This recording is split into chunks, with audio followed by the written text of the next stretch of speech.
Hello, my dear students. Have a nice day for you. Today is the turn of science. Dear students, as our previous videos, we already finished our chapter first. Dear students, I am really very thankful to all of you. Why? I will tell you. Students, आपने video को देखा, उस पर comments भी किए और उसे like भी किया। ऑनलाइन एजुकेशन के इस पार्ट में आपने अपना इम्पॉर्टेंट रोल प्ले किया, इसलिए मैं आप सभी स्टूडेंट्स को थैंक्स कहना चाह रहा हूँ। और साथ ही कमेंट बॉक्स में जो आप हमें कमेंट्स करके अपनी क्यूरीज़, अपने डाउट्स को जो शेयर करते हैं, उस चीज़ के लिए भी मैं आप सभी स्टूडेंट्स को थैंक्स कहना चाह रहा हूँ। स्टूडेंट्स, प्रीवियस वीडियोज़ के अंदर हमने चैप्टर फर्स्ट को क्लियरली स्टडी किया और साथ में ही उसके क्वेश्चन आंसर्स को भी हमने क्लियर किया। डियर स्टूडेंट्स, आज हम चैप्टर सेकंड की तरफ बढ़ते हैं और चैप्टर सेकंड को भी हम आज इसी ऑनलाइन एजुकेशन के द्वारा आप तक पहुंचाएंगे। डियर स्टूडेंट्स, एक बार फिर से मैं आपको कहना चाह रहा हूँ, किसी भी तरह के डाउट के लिए, किसी भी तरह की क्यूरीज़ के लिए आप कमेंट कर सकते हैं। कमेंट बॉक्स में आपके मैसेज हमें मिलते हैं और उन्हीं से हमें पता चलता है कि किस तरह की मिस्टेक या किस तरह की क्यूरीज़ या किस तरह के डाउट्स आपके माइंड में हैं, और उन्हें हम इन्हीं ऑनलाइन एजुकेशन वीडियोज़ के द्वारा, यूट्यूब चैनल्स के द्वारा, कॉल्स के द्वारा या व्हाट्सएप के द्वारा सॉल्व करने की कोशिश करते हैं। तो चलते हैं स्टूडेंट्स हमारे चैप्टर 2 की तरफ। स्टूडेंट्स, ये हमारा साइंस का चैप्टर 2 है, माइक्रो ऑर्गेनिज्म फ्रेंड एंड फो।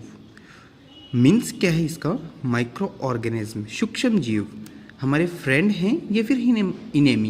ये जो फो जो लिटरल मीन्स है इनेमी, जिसको हम बोल सकते हैं दुश्मन या फिर शत्रु। कि माइक्रो ऑर्गेनिज्म जो हैं वो हमारे फ्रेंड हैं या फिर हमारे शत्रु हैं, उस चीज़ को हमें इस चैप्टर में क्लियरली स्टडी करना है। देखते हैं हमारे इस चैप्टर में हमें क्या समझाया गया। स्टूडेंट्स, आपने प्रीवियस वीडियोस में भी आपने इस चीज़ को ऑब्जर्व किया होगा और हमारे जितने भी वीडियोस हैं उनमें आप इस चीज़ को देखेंगे कि मैंने बहुत सारे वर्ड्स को पेंसिल से अंडरलाइन किया है। स्टूडेंट्स, इन वर्ड्स को अंडरलाइन करने का मेन इंटेंशन यही है कि इनके मीन्स और इन वर्ड्स की जो डिटेल है वो आप अच्छे से क्लियरली समझ पाएँ। इस चैप्टर में भी हमने बहुत सारे वर्ड्स को पेंसिल से अंडरलाइन किया है और उन्हें हम समझाएंगे भी। चलते हैं हमारे आज के इस नए चैप्टर की तरफ। You have seen several kinds of plants and animals, कि आपने अपने आसपास में बहुत सारे प्लांट्स और एनिमल्स देखे होंगे।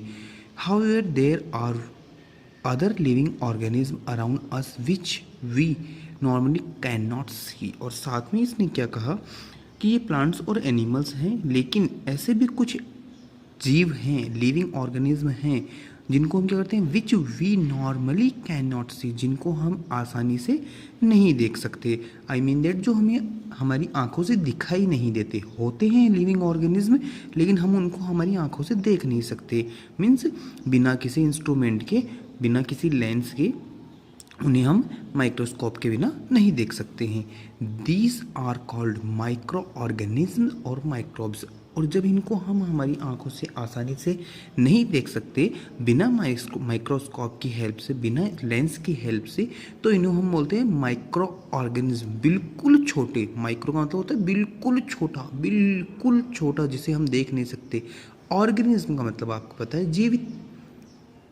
माइक्रो का मतलब छोटा, ऑर्गेनिज्म का मतलब जीवित प्राणी। तो ऐसा छोटा जीवित प्राणी जो बिल्कुल छोटा सा हो, जिसको हम देख नहीं सकते हैं, जिसको हिंदी के एक छोटे से वर्ड सूक्ष्म जीव के नाम से हम जानते हैं। फॉर एग्जाम्पल, उसमें एग्जाम्पल्स क्या दिया? You have might have observe that during the rainy season moist bread gets spoiled and its surface get covered with greyish white patches. क्या कहा इन्होंने कि रेनी सीजन, बारिश के दिनों के अंदर आपने इस चीज़ को देखा होगा कि जो ब्रेड होती है वो ब्रेड क्या करती है, स्पॉइल्ड, गलने लग जाती है, सड़ जाने लग जाती है। रीजन उसका क्या होता है, और जब वो गलने लग जाती है, वो सड़ जाती है, ख़राब हो जाती है, तो आपने उसके सरफेस के ऊपर देखा होगा गेट कवर्ड विथ ग्रेइश, उसके ऊपर ग्रे कलर के, स्लेटी कलर के, ग्रे कलर के, वाइटिश जिसको बोल सकते हैं पैचेज, धब्बे उसके ऊपर होते हैं।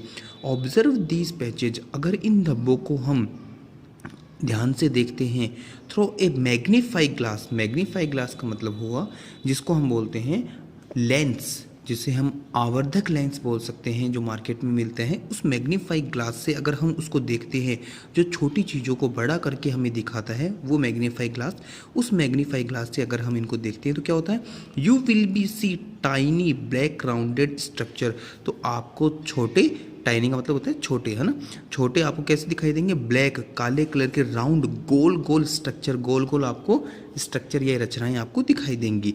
Do you know what this structure are and where do these come from, क्या आपको पता है ये स्ट्रक्चर क्या है और ये स्ट्रक्चर कहाँ से आए। डियर स्टूडेंट्स, यही वो स्ट्रक्चर हैं जिनको हम माइक्रो ऑर्गेनिज्म बोलते हैं।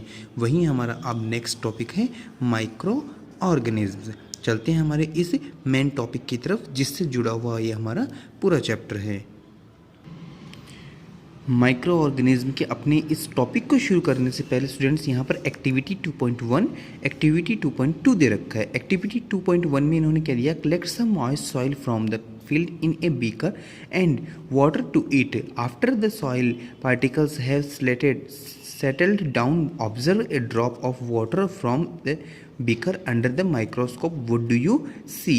Dear students, यहाँ पर इन्होंने क्या कहा कि collect some moist soil, कि आप अपने आसपास के जो बगीचे मान सकते हैं, मैदान मान सकते हैं, जो भी आपका आसपास का एरिया है उससे कुछ मिट्टी लेकर के पानी में डालो, और उस पानी के अंदर जब वो मिट्टी बिल्कुल मिक्स हो जाए, मिट्टी बिल्कुल नीचे बैठ जाए, तो हमें पानी की वो एक बूंद, सिंगल ड्रॉप ऑफ वाटर, उस पानी की एक छोटी सी बूंद हमें क्या करनी है, स्लाइड पर डालनी है। स्लाइड इसको हम ऑब्जर्व करते हैं माइक्रोस्कोप में, तो उससे हमें माइक्रोस्कोप में ऑब्जर्व करना है कि उस पानी में, उस पानी की बूंद में हमें क्या क्या दिखाई देता है। एक्टिविटी 2.2 में क्या दिया इसने, take a few drop of water from the pond, spread on the glass slide and observe through a microscope. अब इन्होंने क्या कहा कि आप अपने आसपास के तालाब या पोखर से, जो पॉन्ड है, उससे क्या करें, एक पानी की बूंद लेकर के आएंगे, उससे कुछ पानी कलेक्ट करें और उसमें से एक बूंद पानी की ग्लास स्लाइड के ऊपर डालें और उसे माइक्रोस्कोप से ऑब्जर्व करें। क्या ऑब्जर्वेशन रहेगी, देखते हैं। Do you find tiny organism moving around, क्या आपने उसके अंदर टाइनी ऑर्गेनिज्म, जो छोटे छोटे जो सूक्ष्म जीव हैं, उनको घूमते हुए देखा आपने उसके अंदर, देखते हैं।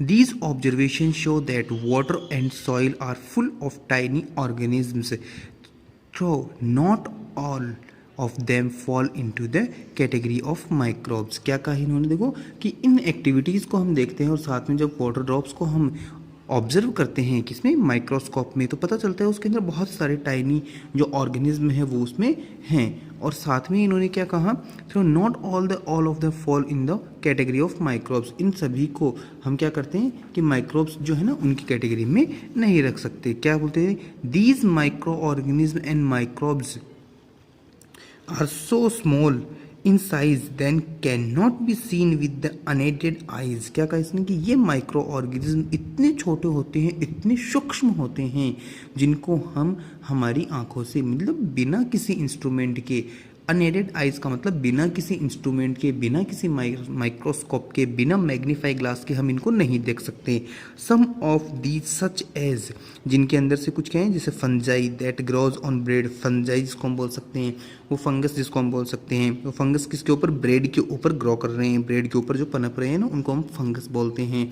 फिर हम बात करते हैं इसके अंदर, can be seen with A magnify glass, इनको हम मैग्नीफाई ग्लास की ही हेल्प से देख सकते हैं, ऐसे इनको हम नहीं देख सकते हैं। Others can not be scene without the help of microscope, और बाकी जो अदर हैं वो तो इतने छोटे होते हैं, इतने सूक्ष्म होते हैं, उनके लिए तो हमें माइक्रोस्कोप की ही हेल्प लेनी होती है। दैट इज़ वाई, इसीलिए these are called microorganism और माइक्रोब्स, ये इतने छोटे होते हैं, इनको हमें देखने के लिए माइक्रोस्कोप की हेल्प लेनी होती है, मैग्नीफाई ग्लास की हेल्प लेनी होती है, इसीलिए इन ऑर्गेनिज्म को हम क्या बोलते हैं, microorganism. Microorganism are classified into 4 major groups. Microorganism जो हैं, सूक्ष्म जीव जो हैं, इनको हमने 4 कैटेगरी के अंदर डिवाइड किया। दीज ग्रुप्स, ये कौन सी कैटेगरी हैं, ये इनके जो ग्रुप्स हैं वो कौन से हैं? First bacteria. बैक्टीरिया को स्टूडेंट्स हिंदी में जीवाणु बोलते हैं। फिर दे रखा है फंजाई, फंजाई को स्टूडेंट्स कवक बोलते हैं। फिर प्रोटोजोआ दे रखा है और लास्ट में दे रखा है एल्गाई, इसको बोलते हैं हम शैवाल। ये 4 टाइप्स ऑफ हमारे यहाँ सूक्ष्म जीव जिसको हम माइक्रो ऑर्गेनिज्म बोलते हैं। माइक्रो ऑर्गेनिज्म को कितनी 4 ग्रुप के अंदर डिवाइड कर रखा है, जिसमें बैक्टीरिया, फंजाई, प्रोटोजोआ और algae. Some of these common microorganism are shown in figures 2.1 to 2.4। Next जो डायग्राम्स जो दे रखे हैं नेक्स्ट पेजेस के ऊपर, वो पेजेस के ऊपर जो डायग्राम्स हैं वो क्या हैं? इन्हीं माइक्रो ऑर्गेनिज्म्स के हैं, जिन्हें हम इसी वीडियो में ऑब्जर्व करेंगे, देखेंगे। ये स्टूडेंट्स, अब यहाँ पर बात आ रही है वायरस। अभी इन दिनों पूरा विश्व, पूरा वर्ल्ड ह्यूमैनिटी की बात करते हैं, जिस बीमारी से हम लोग परेशान हैं, जिस जानलेवा बीमारी को लेकर के पूरा वर्ल्ड परेशान है, वही बीमारी, इसी वायरस जिसके ऊपर हम बात करने वाले हैं अभी, वायरस की वजह से ही स्प्रेड हुई है, फैली है। हाँ स्टूडेंट्स, मैं बात कर रहा हूँ कोरोना की। यही कोरोना किसी वायरस की वजह से ही स्प्रेड हुआ है, वायरस की वजह से ही फैला है। अब उसी वायरस के बारे में हम जानते हैं कि एक्चुअल में ये वायरस होता क्या है, देखते हैं। Virus are also microscopic. देखो, माइक्रोस्कोपिक का मतलब ये हमें दिखाई नहीं देता। अब अगर वायरस हमारे आसपास सराउंडिंग एरिया में भी है तो हमें दिखाई नहीं दे रहा, but are different from other microorganisms. लेकिन अलग अलग तरह के ये माइक्रो ऑर्गेनिज्म होते हैं जो हमें बिल्कुल भी दिखाई नहीं देते हैं। They however reproduce only inside the cell और होस्ट ऑर्गेनिज्म। क्या कहा इसने कि ये केवल क्या होते हैं? दूसरे के शरीर में रहते हैं और वहीं पर क्या करते हैं? पनपते रहते हैं, बढ़ते रहते हैं, अपने जैसे रिप्रोडक्शन करते रहते हैं। Which may be a bacterium, plant और एनिमल। ये किसी भी एक दूसरे प्लांट के अंदर, या मान सकते हैं एनिमल के अंदर, या ह्यूमन बींग्स के अंदर भी ये अपने आप को रिप्रोड्यूस्ड कर सकते हैं। अपने आप को ये ह्यूमन बींग्स के अंदर भी रिप्रोड्यूस कर सकते हैं। Some of the virus are shown in figure 2.5। Next जो पेज है उसके ऊपर फिगर्स दे रखे हैं, डायग्राम्स दे रखे हैं वायरस के, और फिर इसने कॉमन एलिमेंट लाइक कुछ कॉमन वायरस जो इसके डायग्राम्स दे रखे हैं उनको यहाँ डिस्क्राइब भी कर रखा है। Like that one cold. Cold का मतलब जिसको हम ठंड बोलते हैं, जुखाम जिसको हम बोलते हैं, वो किससे होता है? इन्फ्लुएंजा, फ्लू नाम से जो वायरस होता है उसकी वजह से होता है। एंड मोस्ट कफ, जो खांसी होती है, are caused by the virus. ये वायरस की वजह से ही होती है। खांसी और जुखाम जिसको हम बोलते हैं वो इन्फ्लुएंजा जो वायरस होता है उसकी वजह से होता है। फिर इसकी बात की जा रही है नेक्स्ट, इसने क्या दिया? सीरियस डिजीज और बाकी जो अदर डिजीज़ हैं, जिसके अंदर पोलियो की बात की जा रही है, चिकन पॉक्स की बात की जा रही है, ये किसकी वजह से होती है? ये भी वायरस की वजह से ही होती हैं। फिर यहाँ इन्होंने डिस्क्राइब किया डिजीज़ लाइक डायसेंट्री, जिसको हम अतिसार बोलते हैं, और साथ में ही मलेरिया की बात करते हैं। ये किसकी वजह से होता है? प्रोटोजोआ, जो प्रोटोजोआ जो वायरस है उसकी वजह से होता है। वे टाइफाइड, ट्यूबरकुलोसिस जो टीबी होता है उस बैक्टीरियल डिजीज़, ये भी बैक्टीरियल डिजीज़ है, ये भी बैक्टीरिया की वजह से होते हैं। तो स्टूडेंट्स, यहाँ पर इस एक छोटे से टॉपिक में हमें ये डिस्क्राइब किया गया बुक के द्वारा कि वायरस की वजह से हमारी बॉडी के अंदर इम्यूनिटी पावर कम होता है और उसकी वजह से डिजीज़ ज़्यादा होती हैं। और ये वायरस ऐसे होते हैं जिनको हम हमारी आइज से, या जिसको हम बोल सकते हैं विदाउट माइक्रोस्कोप या मैग्नीफाई ग्लास से, हम हमारी आंखों से इसको नहीं देख पाते, ये हमें दिखाई भी नहीं देते हैं। इसीलिए इन डिजीज़ से हमें, या इन वायरस से हमें अपने आप को प्रोटेक्ट करके चलना चाहिए। ये स्टूडेंट्स, अभी हम बात कर रहे थे, कोरोना की बात कर रहे थे। ये कोरोना वायरस भी हमें हमारी आंखों से दिखाई नहीं देता, और ये इसीलिए ये वायरस एक जगह से दूसरी जगह स्प्रेड होता चला जा रहा है, फैला जा रहा है। इसीलिए मैं कह रहा हूँ कि इस वायरस जो हमें दिखाई नहीं देने वाली चीज़ है, इससे हमें अपने आप को प्रोटेक्ट करना चाहिए। दे रखा है आगे दिया, you have learn about the same of these micro organism in class 6 and 7। 6 और 7 के अंदर आपने इनके जैसे ही माइक्रो ऑर्गेनिज्म के बारे में स्टडी की है। डियर स्टूडेंट्स, चैप्टर में जैसे ही हम नेक्स्ट पेज की तरफ चले तो वहाँ पर डायग्राम्स दे रखे हैं बैक्टीरिया की। सबसे पहले डायग्राम 2.1 जो है उसके अंदर बैक्टीरिया के डायग्राम्स दे रखे हैं, और उसके बाद में जब हम डायग्राम 2.2 की तरफ चलते हैं तो उसमें एल्गाई, 2.3 के अंदर प्रोटोजोआ के फिगर्स बना रखे हैं, और जिस नेक्स्ट 2.4 में दे रखे हैं इन्होंने फंजाई के डायग्राम्स। डियर स्टूडेंट्स, ये पूरा पेजेस इन्होंने माइक्रो ऑर्गेनिज्म के जो डायग्राम्स है, फिगर्स है, उन्हीं के रूप में बना रखा है। नेक्स्ट पेज की तरफ चलते हैं। नेक्स्ट पेज पर सबसे पहले वायरस का डायग्राम बना रखा है, जिसके बारे में अभी हम बात कर रहे थे। अलग अलग तरीके के या अलग अलग स्ट्रक्चर के ये वायरस होते हैं, जिनसे अलग अलग तरह की डिजीज़ भी होती हैं। स्टूडेंट्स, मैं ये नहीं कह रहा कि सारे के सारे माइक्रो ऑर्गेनिज्म जो हैं वो हमारे लिए हार्मफुल होते हैं या हमारे लिए नुकसान वाले होते हैं। कुछ ऐसे भी हैं जो हमारे लिए फ़ायदेमंद भी होते हैं। इसीलिए हमारे आज के इस चैप्टर का नाम जो टाइटल दे रखा है वो यही दे रखा है कि माइक्रो ऑर्गेनिज्म हमारे फ्रेंड हैं या फिर हमारे एनिमी। देखते हैं आगे नेक्स्ट टॉपिक की तरफ। वे डू माइक्रो ऑर्गेनिज्म लिव, कि एक्चुअल में ये माइक्रो ऑर्गेनिज्म रहते कहाँ हैं।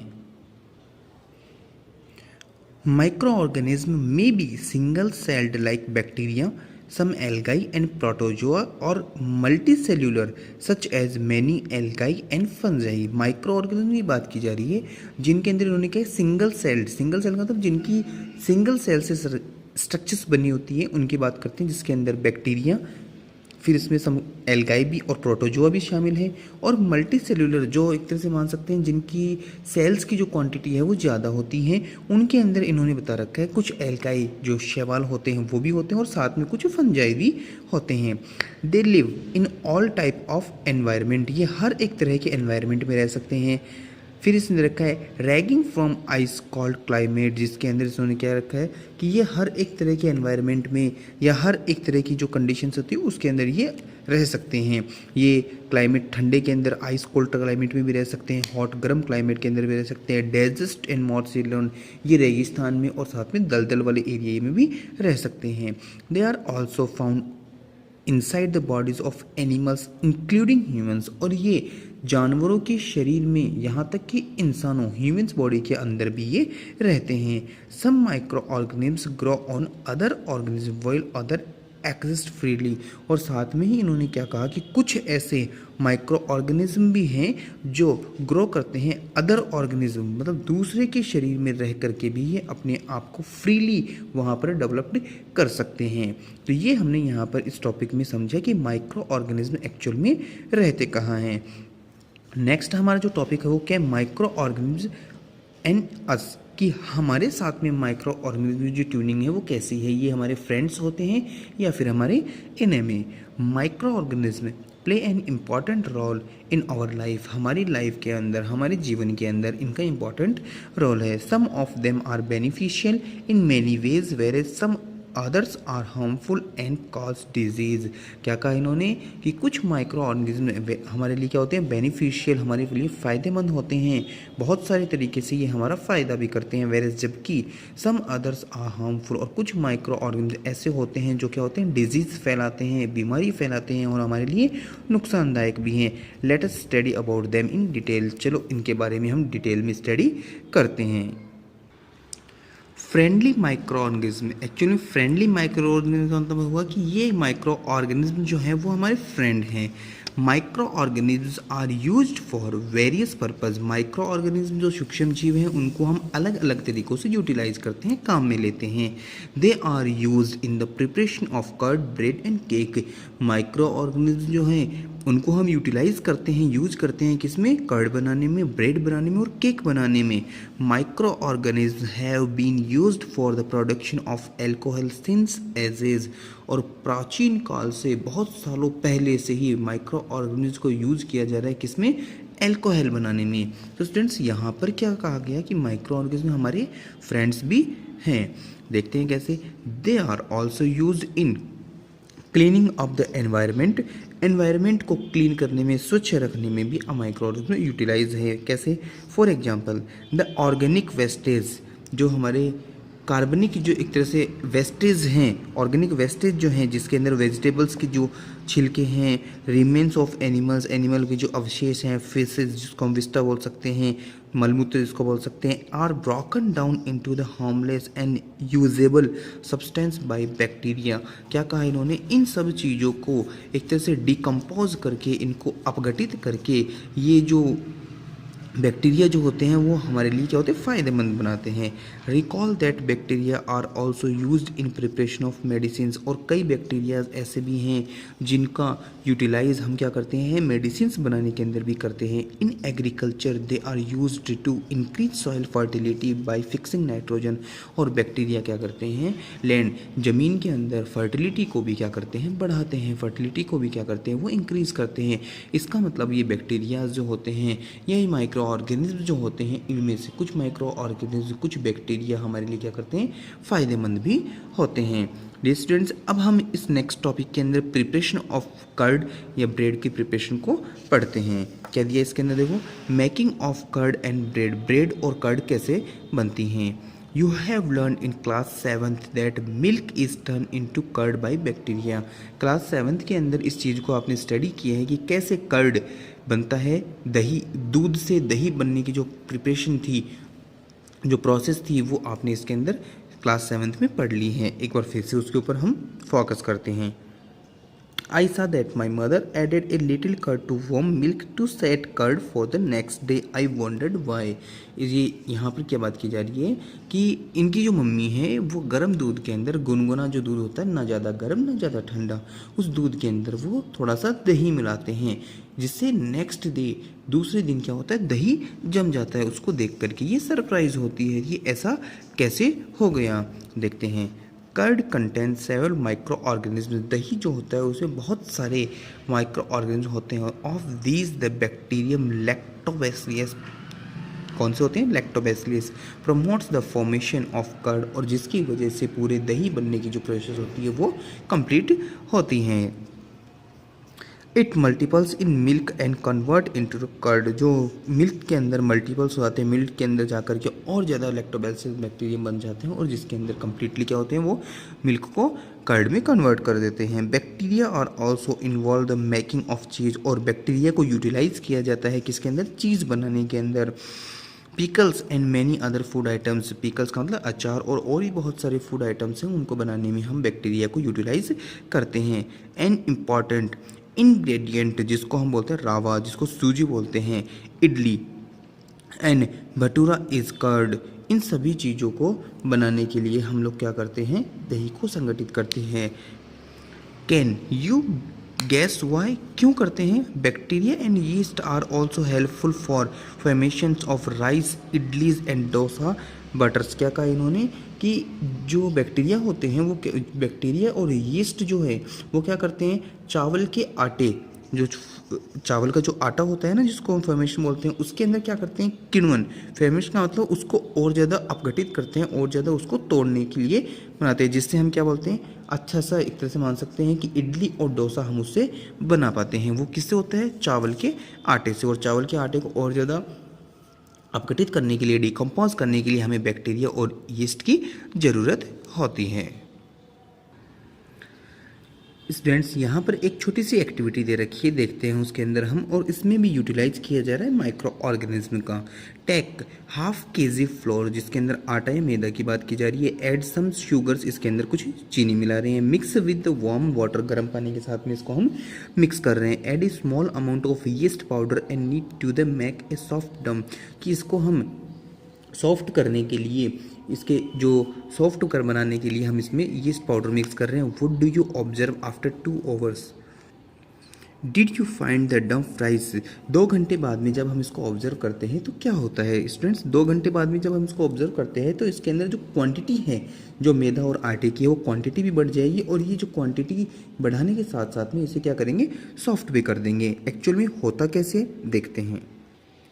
Yeast reproduce rapidly and produced carbon dioxide during respiration, yeast क्या करते हैं, रेस्पिरेशन के टाइम पर क्या करते हैं, वो कार्बन डाइऑक्साइड को रिप्रोड्यूस करते हैं।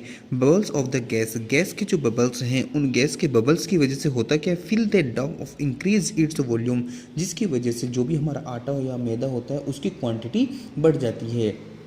वॉल्यूम उसका बढ़ जाता है। This is the basis of use of yeast in baking industry. इसी वजह से बेकिंग इंडस्ट्री जितनी भी होती है, जिसके अंदर केक वगैरह बनाए जाते हैं, जिसमें ब्रेड वगैरह बनाई जाती हैं, उनमें यीस्ट को यूटिलाइज़ किया जाता है पेस्ट्री केक वगैरह बनाने में।